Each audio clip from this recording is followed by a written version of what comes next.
Kapolda Sulut, saya minta dengan hormat sebagai warga Sulut yang ada di diaspora bersama dengan Panglima Manguni di sini dan semua anak-anak basudara Kawanua di seluruh daerah di luar Minahasa. Mohon sejak masuk Desember hari ini 1 Desember, Kapolda tidak boleh mengizinkan segala macam bentuk demo angkat bendera Palestina di tanah Minahasa. Langsunglah dia paksa, dia peluk saya, langsung dia cium saya, langsung saya dorong, ditarik lagi saudara. Habis itu dia buka lah celananya saudara. Tuhan Yesus Kristus. Dan berani-beraninya kau masih memakai nama Tuhan Joshua Teu. Meleng nang tap koi. Thelana pula lakap. Dan dialah satu-satunya hakim yang adil yang akan menghakimi semua umat manusia. Menyingkir kau binatang. Choya malak lakap. Eng nang. Leong klang hap. Chang ơi, mang ơi, pang ơi, lak. Tidak ada yang lain selain dia. Dan dia paksalah saya untuk sampai saya terjatuh ke tempat tidurnya. Udah, bang. Udah, bang. Kok nangis sih? Kaki keinjak. اعلموا أني قد أسلمت وشهدت أن لا إله إلا الله وأن محمدا عبده ورسوله. يأمركم رسول الله أن تلزموا مكانكم فلا تبرحوه حتى لو رأيتمونا تخاطفنا الطير. أحد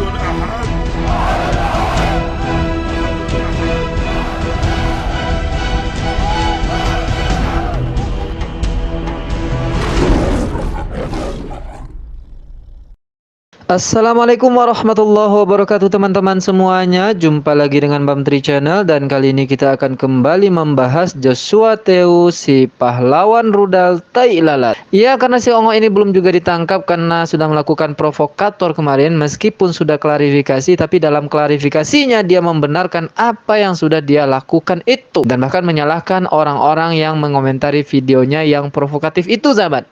Sebagai informasi, si Ongo Raya ini setiap akhir tahun itu selalu saja membuat masalah. Dulu kita masih ingat dia bermasalah dengan Udin, juga pada bulan Desember akhir-akhir tahun 2022.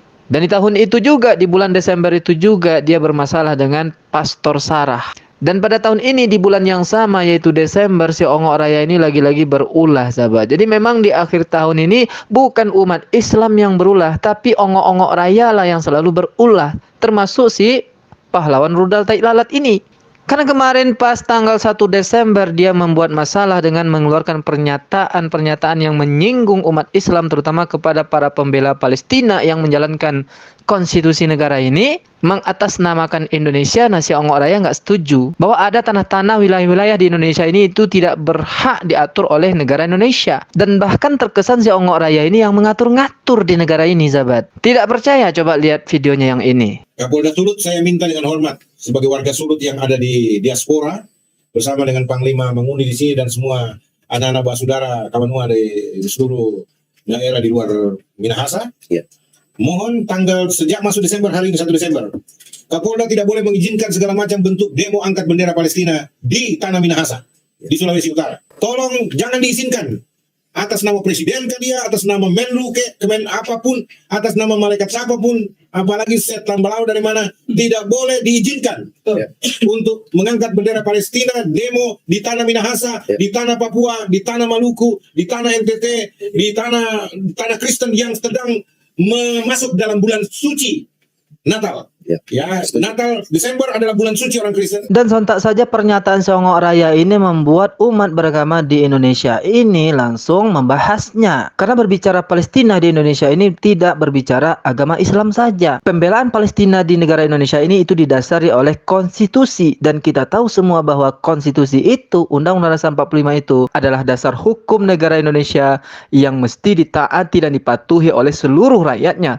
Tidak hanya umat Islam, juga umat agama lain, termasuk Kristen itu sendiri. Makanya dalam pernyataan yang kontroversial itu tidak hanya menyinggung umat Islam, tapi menyinggung umat beragama di Indonesia pada khususnya dan seluruh rakyat Indonesia pada umumnya. Dan atas videonya itu si Ongok Raya langsung membuat klarifikasi, dan dalam klarifikasinya itu sama sekali si Ongok Raya ini tidak meluruskan pernyataannya dan meminta maaf kepada seluruh umat beragama di Indonesia dan seluruh rakyat Indonesia. Bahkan si Ongok Raya ini mempertahankan pernyataan itu, tidak ada yang salah dalam video itu. Maka atas dasar itu sahabat, saya akan tambah satu kasus lagi si Ongok Raya ini. Selain dia ini provokatif, memancing kemarahan umat beragama di Indonesia ini, si Ongok Raya ini juga ternyata seorang cabul. Dan pernyataan itu bukan abal-abal, langsung dari mulut korban si cabul ini. Siapa dia? Pastor Sarah. Berikut pernyataannya. Nah, sekali lagi, saya hanya ingin dia bertobat. Karena ada banyak jiwa-jiwa yang sudah menjadi terhilang gara-gara dia. Saudara percaya apa yang ditabur itu yang dituai orang? Saudara harusnya bisa berpikir, bisa jadi ini adalah saatnya Joshua Teu menuai. Saya melanjutkan topik ini karena adanya klarifikasi yang saya anggap ini adalah penggiringan publik lagi. Seperti yang saya bilang, dia orang yang rajin, yang hebat dalam menggiring opini publik. Ya, stop dulu ya sahabat sebelum masuk ke dalam cerita tegang menegangkan itu. Untuk pernyataan ini saya setuju dan sepakat dengan Pastor Sarah sahabat, bahwa memang si Ongok Raya tai lalat ini itu pandai sekali menggiring opini dengan klarifikasi yang dia buat. Terbukti kan kemarin kesalahannya itu udah jelas, banyak sekali yang disinggungnya, jelas sekali provokasinya, tapi dalam klarifikasinya seolah-olah dia tetap tidak ada salahnya dengan kalimat-kalimat manis dan manja yang keluar dari anusnya itu.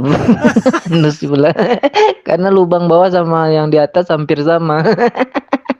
Sama-sama menyakitkan. Kalau yang di bawah menyakitkan baunya, kalau yang di atas menyakitkan hati. Mulutnya itu sahabat. Makanya menghujat ular beludak itu ya nggak ada salahnya.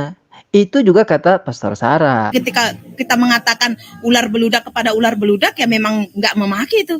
Nah, artinya sahabat, si Elia ataupun Edwin yang mengatakan ajaran utama dalam Kristen itu adalah kasihilah musuhmu, itu nggak benar juga. Atau benar, di ayatnya benar, tapi pengaplikasiannya sulit, kata Kodonditan kemarin. Inilah contohnya. Jangankan dengan musuh yang berbeda agama dan keyakinan dengan dia, yang sama keyakinan saja sudah saling menghujat seperti ini. Susah untuk diterapkan. Ini contohnya ketika Pastor Sarah ini terzolimi oleh si Joshua Teu, dia balas kan dengan cara menyakiti si Joshua Teu juga. Nah, inilah kesempurnaan Islam. Di dalam ajaran Islam itu ada konsep keadilan. Kalau dizolimi ya boleh membalas. Karena si JT sudah menzolimi kita, menciderai agama Islam dan umat beragama di Indonesia ini, maka kita berhak untuk bersuara. Oke, kita lanjutkan kepada cerita yang menegangkan itu ya sahabat. Sebelum yang menegangkan terjadi, dia menegangkan duluan dengan cara memainkan jari ketika salam sahabat. Berikut pengakuannya. Udah tahu sih kalau dia selalu ada sinyal-sinyal yang dibilang, ada yang orang kemarin bilang kalau dia salaman tuh suka dimainin jarinya kayak ngajak gitu ya. Ya memang begitu dia kalau salaman sama untuk perempuan. Ternyata sudah menjadi kebiasaan si Ongok tai lalat ini ketika bersalaman dengan perempuan untuk memainkan jari-jarinya sahabat. Saya nggak tahu tuh seperti apa memainkan jari jemari ketika bersalaman itu ya.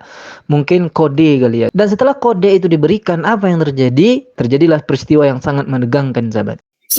Posisi saya saat itu memang gak enak banget saudara, sulit banget saat itu. Nah saat itu dia langsung paksa, karena begitu depan lift itu langsung cuma 2, 3, 4 langkah gitu, udah langsung kamarnya dia, langsung dia buka di situ. Terus aku nggak mau yang kayak gini loh bang, aku nggak suka kayak gini. Tunggu, saya tuh cuma mau ngobrol aja sama kamu, saya janji, saya tahu saya salah tadi itu. Saya bilang, aku nggak suka. Kau pikir aku perempuan apaan? Saya bilang itu. Iya loh bang, kau batuan, aku batuan. Saya bilang, iya saya tahu, saya salah. Gitu. Yaudah aku mau turun. Saya bilang gitu kan saudara. Tapi tetap dia paksa lagi. Dia malah semakin menggila di situ. Nggak tahu ya seperti setan apa ya, saya juga nggak tahu ya. Langsunglah dia paksa, dia peluk saya, langsung dia cium saya. Langsung saya dorong, ditarik lagi saudara. Habis itu dia buka lah celananya saudara. Dan dia paksalah saya untuk sampai saya terjatuh ke tempat tidurnya. Timpanya lah saya di atas, saya celana panjang ya. Saya celana panjang. Nah, habis itu langsung dia paksa lah buka celana saya saudara. Dia oral lah saya, tapi celana tidak sampai melorot ya. Tapi tidak melakukan hubungan itu ya, tidak dimasukkan. Tapi saya sempat melihat yang barangnya dia. Karena langsung saya dorong. Jadi kalau dibilang nanti, apa ciri-cirinya saya tahu. Ada tai lalat di sekitar selangkangannya di kelaminnya dia. Main game yuk, nanti dapat 7M katanya kan. Ya, itulah awal kisah tai lalat di rudalnya si JT ini ya sahabat. Orang yang katanya sangat cerdas, orang yang katanya agamais, mengaku dulunya seorang pendeta, pastor, dan sekarang bishop. Bentar lagi bigo, bimbingan gigolo. Ternyata di rudalnya ada tai lalat. Ini filosofi Minang ya sahabat, tapi nggak tahu di tempat lain apakah ada juga filosofi seperti ini. Kalau di kaki ada tai lalatnya, itu orangnya suka jalan, suka merantau. Kalau di mulut ada tai lalat, itu orangnya cipeh, atau dalam bahasa Indonesianya cerewet. Di telinga kalau ada tai lalat, itu suka nguping, dengerin pembicaraan orang. Di rudal kalau ada tai lalat di rudal kalau ada tai lalat, itu birahinya bergejolak terus tuh sahabat. Kampret. Astagfirullah. Ini filosofi di Minang ya. Gak tahu di tempat lain apakah sama. Tapi faktanya terbukti juga kan. Si JT ada tai lalat di rudalnya. Dan kerjanya apa? Kampret. Astagfirullahaladzim. Sampai jumpa di video berikutnya sahabat. Assalamualaikum warahmatullahi wabarakatuh.